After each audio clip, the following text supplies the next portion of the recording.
It's a sad state of affairs that some of the best visual stories of all time haven't been given the chance to be told. Some of the most impressive TV shows out there are quite literally nipped in the bud, stopped before they ever get started with only one measly season to their name. The most common reason why a show is cancelled is because the ratings aren't up to scratch, but those often come with time, and studios need quick results to justify spending their sweet, sweet money. But views aren't everything, and sometimes these get cancelled for no good reason at all. Occasionally, the fan base is so powerful it can resurrect cancelled shows for a renewed season, especially when they're given a chance to breathe, but the shows on this list never had that luxury. In any case, rest easy, TV shows of old, for we hardly knew ye. I am the first installment of Ash from What Culture, and these are the 10 best TV shows that only got one season.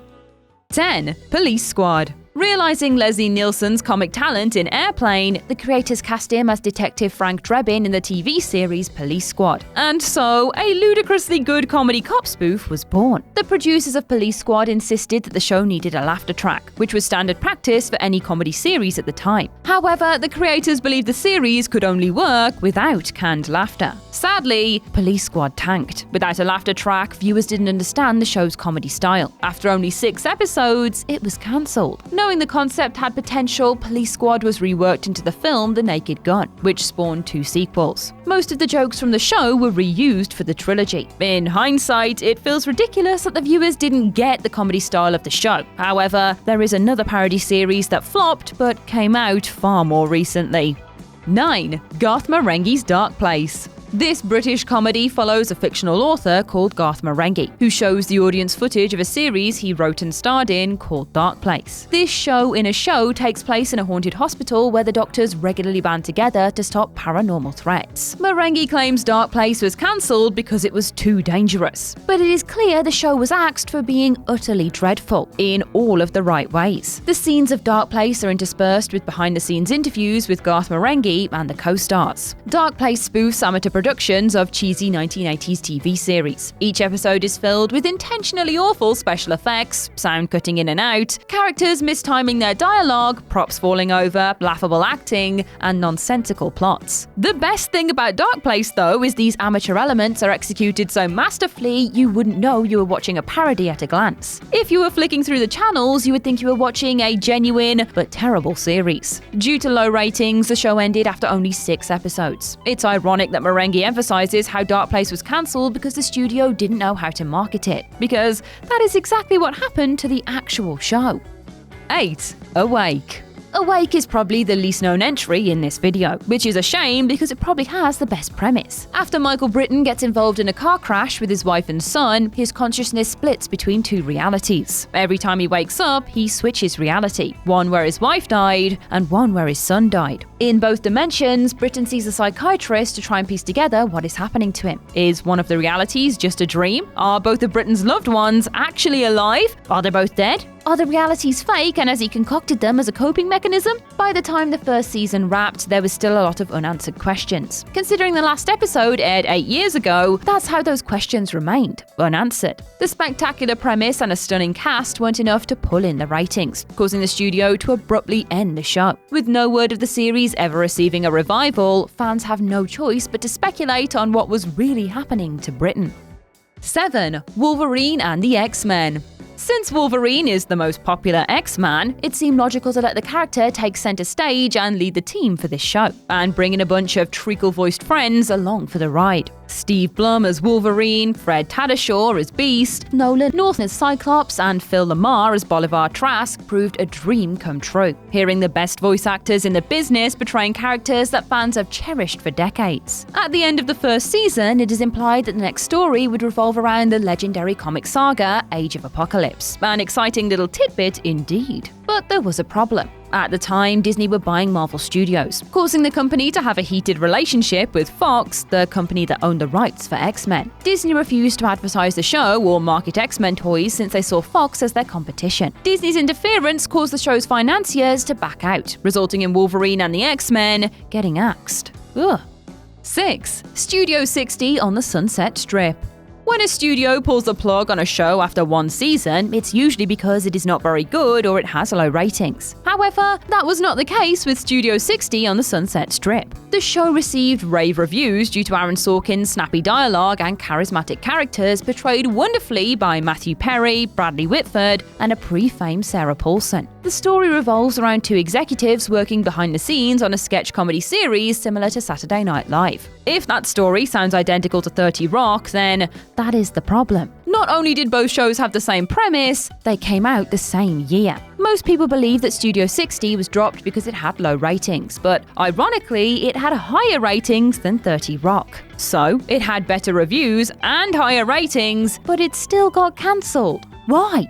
And the answer is very simple. Money. Since Studio 60 had a much higher budget, the studio decided it was in their best interest to only have one behind-the-scenes comedy show on their channel and went with the cheaper one.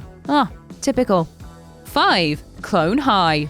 Clone High takes place in a college filled with clones of history's greatest thinkers, including Abe Lincoln, Gandhi, JFK, Cleopatra, Joan of Arc, and Julius Caesar. Clone High is one of those ideas which sounds amazing on paper, but is difficult to execute well. Luckily, the show had an awesome writing team in Bill Lawrence, who wrote Scrubs, and Phil Lord and Chris Miller, who went on to write the Lego Movie and Spider-Man Into the Spider-Verse. The trio were a perfect comedy team and turned the show into an instant hit. Despite the fact the writers planned 5 seasons and ended the first season on a cliffhanger, MTV ended the show. Why would the studio abruptly cancel the series after a measly 13 episodes, though? In a word, Gandhi. Gandhi is depicted on the show as a party animal, which infuriated the people of India. When hundreds of Indians responded by going on hunger strike, MTV didn't want to risk a scandal and thought it would be safer to end the show then and there. Although the writers wrote an episode which revealed that Gandhi was not actually a clone of the Mahatma, it was too little too late.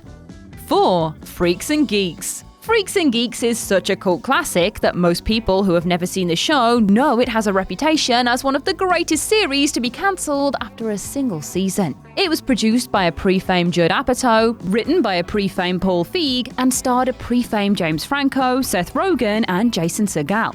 That is a lot of pre-fames. As a concept, the show is very simple. The story revolves around high school students dealing with bullying, fitting in, drugs, peer pressure, and drinking. In anyone else's hands, Freaks and Geeks would have been just another generic and forgettable high school drama. But since it was produced, written, and acted by comic geniuses at the top of their game, every scene is electric, every line is memorable, and every performance is perfect. Sadly, NBC pulled the plug on Freaks and Geeks since it wasn't receiving half the views as the shows like Frasier and Friends. Judd Apatow tried his best to advertise the show online, but was told off because NBC didn't want people to know that the internet existed. What?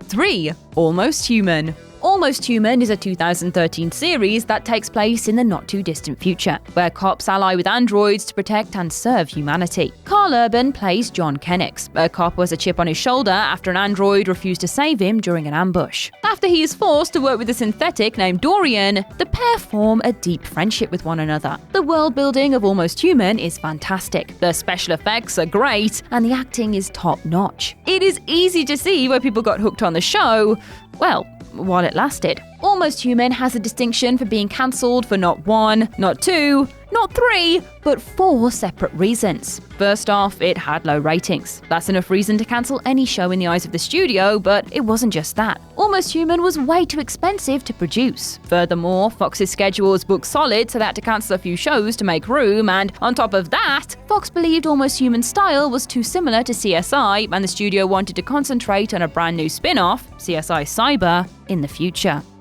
2. Terriers. Terriers follows an alcoholic ex-cop teaming up with his best friend and former criminal to start a private detective agency. At first, they seem like the polar opposite of each other, but the pair have a connection since they both feel like they hit rock bottom before working together. Since the show was created by the same guy who wrote Ocean's 11 and Matchstick Men, you know the characters are going to have a great dynamic filled with quotable one-liners and quippy banter. Despite the slick dialogue and great chemistry between the two stars, FX decided not to greenlight a second season. Why? Because Terriers' ratings could not be worse. That is not an exaggeration. Terriers literally had the worst ratings in the studio's history for a first-season drama. It's not certain why the show failed. Every critic praised Terriers as one of the best shows of of 2010. The series slot didn't change and didn't have major competition. For some reason, people simply didn't gravitate towards it. And when the ratings were as bad as they were, it doesn't matter how good the show is. Cancellation is inevitable.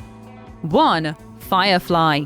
Because of course it's Firefly. After Joss Whedon's success with Buffy the Vampire Slayer and the spin-off Angel, fans couldn't wait to see what he would do next. And his next piece of work was meant to be his magnum opus, an epic 7-season space western called Firefly. Despite being considered one of the greatest shows of all time, the executives cancelled it for being too dark. Also, viewers couldn't follow the story since the episodes were originally aired out of order. In hindsight, the show didn't stand a chance. What makes Firefly's cancellation more frustrating is Whedon had set up huge story arcs for future episodes. Whedon has a reputation for waiting years for a storyline to pay off. Although Firefly hinted that there were much bigger stories to come, they never saw the light of day. Whedon tried to give Firefly a definitive conclusion with Serenity, a movie that is a direct continuation of the series. Despite being praised by critics, it bombed at the box office. Well, it was nice while it lasted though. Sleep tight, sweet show. You deserved so much better.